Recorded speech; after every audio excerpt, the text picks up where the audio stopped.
देखो कभी ना कभी जिंदगी में ये सवाल तुम्हारे मन में अवश्य उठा होगा कि यार भगवान सच में होते भी हैं या नहीं होते हैं। तो भाई आज इस वीडियो को देखने के बाद ना तुमको 100% ये यकीन हो जाएगा, हाँ भाई भगवान सच में होते हैं। और देखो तुमने अक्सर बड़े बुजुर्गों को एक लाइन कहते हुए सुना होगा कि भगवान जो होते हैं वो हमेशा बहादुरों का साथ देते हैं। तो भाई जब तक ये वीडियो एंड होगी तुमको इस लाइन पे भी बहुत अच्छे से विश्वास होने लगेगा, क्योंकि आज जिस मैच की कहानी मैं आपके लिए लेके आया हूं ये कहानी असल में एक बदले की कहानी है। लेकिन ट्विस्ट पता है यहां पे क्या है? ट्विस्ट असल में ये है कि इस मैच में जो बदला लिया गया है ये बदला इंडियन टीम ने नहीं लिया है, ये बदला किसी प्लेयर ने नहीं लिया है, बल्कि खुद भगवान ने लिया है। वीडियो एंड होने तक ये कहानी आपको ये एहसास करा देगी कि यार जिंदगी में कुछ भी करने का, लेकिन किसी के बारे में कुछ भी बुरा बोलने से पहले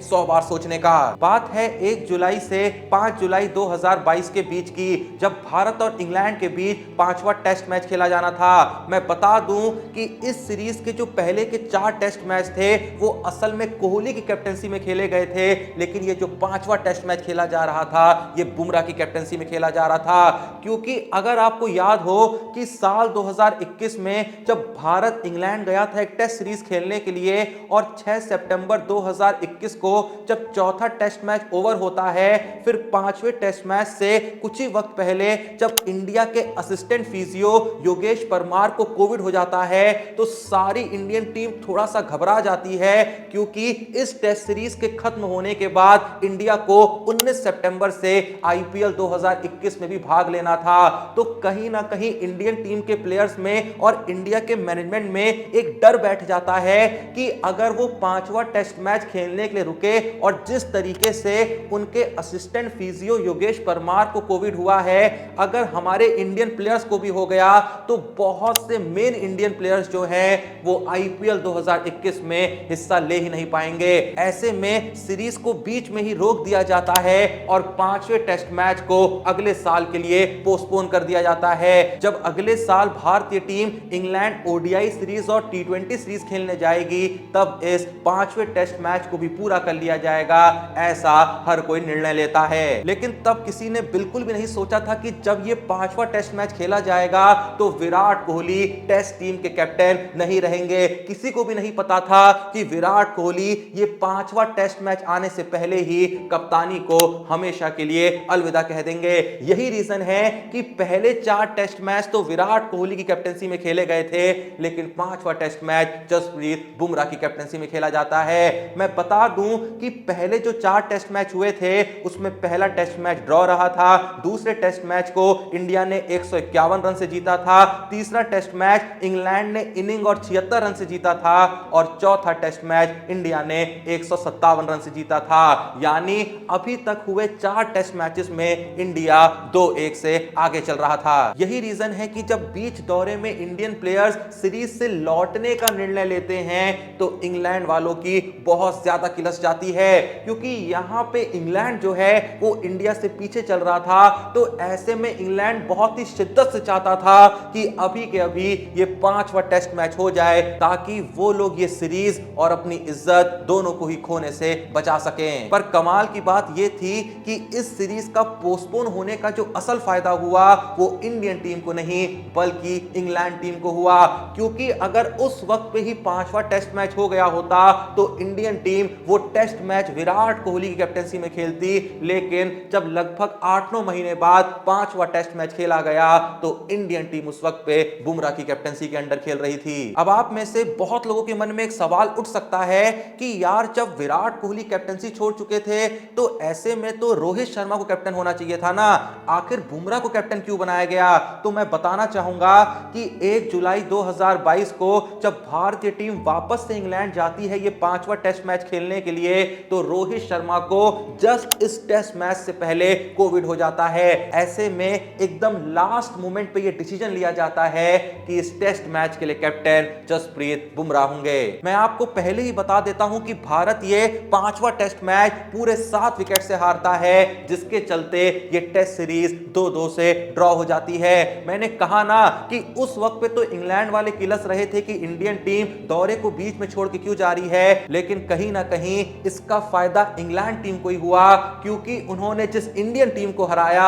उसका कैप्टन विराट कोहली नहीं बुमराह था। अगर गलती से उस 5वें टेस्ट मैच में विराट कोहली ही इंडियन टीम के कैप्टन होते तो आप समझ सकते हैं कि इस मैच का नतीजा वो नहीं होता जो कि उस दिन निकला था। क्योंकि असल में इस मैच में इंडियन टीम की हार का जो सबसे बड़ा कारण माना गया था वो बुमराह की कप्तानी को माना गया था कि उन्होंने बहुत ही खराब बॉलिंग चेंज करे और बिल्कुल भी वो एग्रेशन देखने को नहीं मिला इंडियन टीम की बॉलिंग में, जो असल में विराट कोहली की कैप्टनसी के अंडर देखने को मिलता था। अब देखो, मैंने तुमको ये तो बता दिया कि इंडिया ये मैच इंग्लैंड से 7 विकेट से हार जाता है, लेकिन असल में कहानी ये है ही नहीं। कहानी असल में ये है कि इस मैच में जो हुआ ना, जैसा मैंने कहा वीडियो की शुरुआत में ही कि तुम खुद कह उठोगे, ऐसा बदला तो सिर्फ भगवान ही ले सकता था। इस मैच में भारतीय टीम पहली इनिंग में बैटिंग करते हुए 416 रन जड़ती है, जिसमें जडेजा के और पंत के शतक का एक बहुत ही अहम योगदान होता है।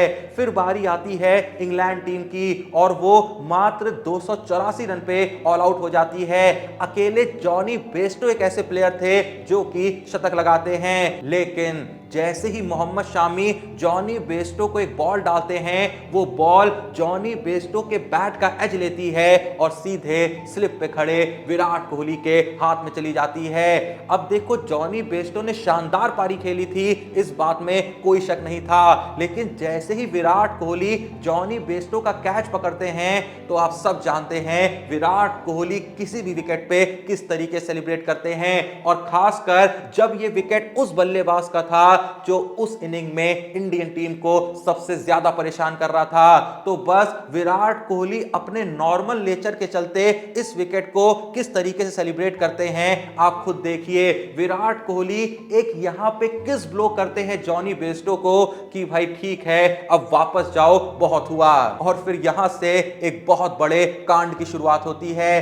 कोहली का बेस्टो के विकेट पे ये जो जेस्चर था ये पूरे इंग्लैंड को खटकने लगता है। खासकर इंग्लैंड के एक मशहूर इंग्लिश ब्रॉडकास्टर, जर्नलिस्ट, राइटर और टेलीविजन पर्सनैलिटी पियर्स मॉर्गन को तो कुछ ज्यादा ही खटकने लगता है। वो अपने ट्विटर अकाउंट पे आते हैं और एक ट्वीट कर देते हैं जहां वो लिखना चाह रहे होते हैं कि कोहली को बेस्टो के विकेट पे इस तरीके का जेस्चर देने से पहले थोड़ा सा सोचना चाहिए था, क्योंकि कोहली को ये पता होना चाहिए कि जितने शतक उन्होंने पिछले 2.5 साल में मारे हैं उनके कंपैरिजन में जॉनी बेस्टो ने 3 ज्यादा शतक मार दिए हैं मात्र पिछले महीने में ही। पियर्स मॉर्गन के इस ट्वीट के बाद ये जो चिंगारी थी ये आग का रूप ले लेती है। चारों तरफ इंग्लैंड में लोग विराट कोहली को ट्रोल करने लगते हैं। एक जोशुआ जोन्स नाम के ट्विटर यूजर तो ये लिख देते हैं कि कोहली को सोचना चाहिए आखिर वो किस बैट्समैन को यूं किसिस पास कर रहे हैं, क्योंकि कोहली ने तो पिछले 3 साल से एक भी सेंचुरी नहीं लगाई है और बेस्टो आज ही एक सेंचुरी मार चुके हैं। तो ऐसे में थोड़ा सा तो कोहली को ख्याल करना चाहिए था ना।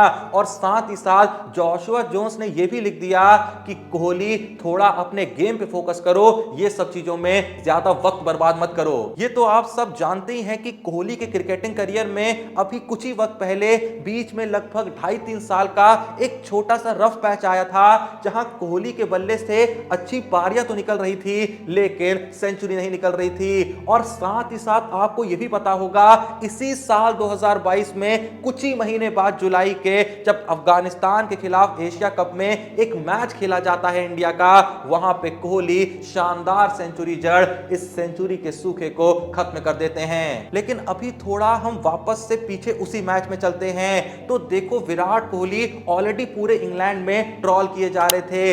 इस ट्रोलिंग का जो आलम है ये और ज्यादा बढ़ जाता है जब जॉनी बेस्टो दूसरी इनिंग में एक और शतक मार नॉट आउट 114 रन की पारी खेल इंग्लैंड को इस मैच का विजेता बना देते हैं। मतलब जिस बैट्समैन को विराट कोहली ने किसेस ब्लो करे थे, वही बैट्समैन असल में इंडिया से इस मैच की जीत छीन ले जाता है। आप समझ सकते हैं कि इस मैच के बाद कोहली का इंग्लैंड वालों ने कितना मजाक बनाया होगा। ऐसा लग रहा था कि पूरा इंग्लैंड जैसे भूल ही गया है कि विराट कोहली है कौन, विराट कोहली क्या क्या कारनामे कर चुका है। ऐसा लगा कि इस जीत ने इनकी आंखों और इनके दिमाग पे पर्दा डाल दिया है। ये इस बात को समझ ही नहीं पा रहे हैं कि जिस प्लेयर को ये इतना ज्यादा ट्रॉल करने की कोशिश कर रहे हैं, उस प्लेयर ने अभी कुछ ही महीने पहले तक क्रिकेट को अपनी एक उंगली पे नचा के रखा था। पर अब यहां से विराट कोहली का असल बदला शुरू होने वाला था। लेकिन किसी को क्या पता था कि इस बदले में विराट कोहली का साथ खुद भगवान देंगे। मैंने तुमसे अभी अभी कहा था ना कि तुम ये तो जानते ही होगे कि इस टेस्ट मैच के खत्म होने के कुछ ही महीने बाद विराट कोहली का वो जो रफ पैच चल रहा था, वो जो सेंचुरीज का सूखा चल रहा था, वो भी खत्म हो गया था। लेकिन तुमको ये नहीं पता होगा कि इस टेस्ट मैच के बाद आखिर जॉनी बेस्टो के साथ क्या हुआ था। तुम मानोगे नहीं कि इस 5वें टेस्ट मैच के बाद जॉनी बेस्टो को रन मारने के लाले पड़ गए थे। ऐसा लग रहा था कि जैसे किसी ने कोई श्राप दे दिया हो बेस्टो को, क्योंकि उस मैच के बाद से कोहली ने टेस्ट क्या, इंटरनेशनल क्रिकेट के सभी फॉर्मेट्स को मिला के आज तक 59 की एवरेज के साथ 3000 रन मार दिए हैं, जिसमें 10 शतक शामिल हैं। और उस मैच के बाद बेस्टो ने कुल 963 रन मारे हैं सभी फॉर्मेट्स को मिला के, जहां उनकी एवरेज मात्र 33 की रही है। और भाई उससे भी कमाल की बात सुनो कि उस मैच के बाद जॉनी बेस्टो के बल्ले से एक भी शतक देखने को आज तक नहीं मिला। मैं तो देखो भाई बस यही कहना चाहूंगा कि भगवान 2 पल के लिए इंसान को चूतिया बना दे, लेकिन पियर्स मॉर्गन ना बनाए, जो उन 1-2 महीनों के बेसिस पे ये ज्ञान दे रहा था कि कोहली को बेस्टो को चिढ़ाने से पहले क्यों सोचना चाहिए। खैर जो भी ये वीडियो देख रहा है, आप लोगों का इस पूरे ही इंसिडेंट के बारे में क्या कहना है, क्या सोचना है, कमेंट बॉक्स में जरूर बताइएगा। और सेम टाइम पे पियर्स मॉर्गन के लिए 2-2 शब्दों का ज्ञान कमेंट बॉक्स में जरूर छोड़िएगा। वीडियो पसंद आई तो लाइक करिएगा, और ऐसी ही क्रिकेट की जबरदस्त स्टोरीज वाली वीडियोस आप आगे भी सुनना चाहते हैं, इससे सुन के आपके रोंगटे खड़े हो जाएं, तो अभी के अभी चैनल को सब्सक्राइब करिएगा। मिलते हैं नेक्स्ट वीडियो में, तब तक के लिए जय हिंद, धन्यवाद।